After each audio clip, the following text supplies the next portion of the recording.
Mardi 22 octobre 2013, les populations de Ouara, un arrondissement de Gougourou dans le nord-est du Bénin, vivent ici un phénomène inhabituel. Dame Bignon, portée disparue plusieurs semaines plus tôt, est repêchée par les adeptes du culte Sambani au fond de ses eaux.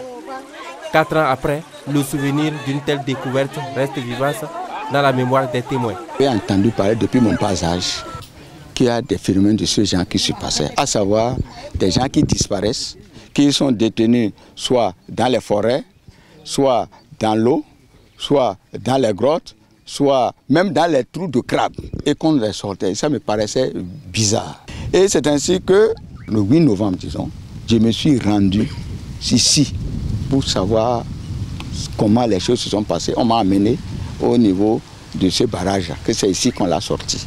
On est passé là où se trouve le grand arbre, là, et c'est là finalement, au bout, là-bas, au fond, là où vous voyez les 2 arbres, c'est là qu'on l'a maîtrisé pour pouvoir la faire sortir.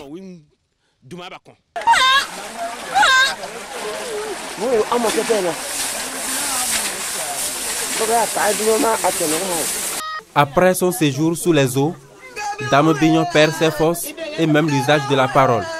Grâce à plusieurs rituels, elle recouvre ses facultés. Un miracle peut-être, mais pour les initiés, cela n'a rien d'étonnant. Quand on voit tout ce qui est endogène, tout ce qui est traditionnel, on diabolise tout, on dit c'est satanique, ainsi de suite. Est-ce que c'est une mauvaise chose de récupérer une dame? Elle est mère de 7 enfants. Est-ce que c'est une mauvaise chose de la récupérer? Quelle est la force de notre monde moderne là, de notre science moderne qui pourrait faire ça? Au lieu de dire que c'est satanique, c'est ceci, cela. Aujourd'hui, le téléphone, est-ce que ce n'est pas une sorte, comment on l'appelle, aussi de sorcellerie? Quand tu parles d'ici et que les gens t'entendent de l'autre bout, ça va comment? Après avoir défié la mort, Dame Bignon mène une vie normale entourée de ses 7 enfants.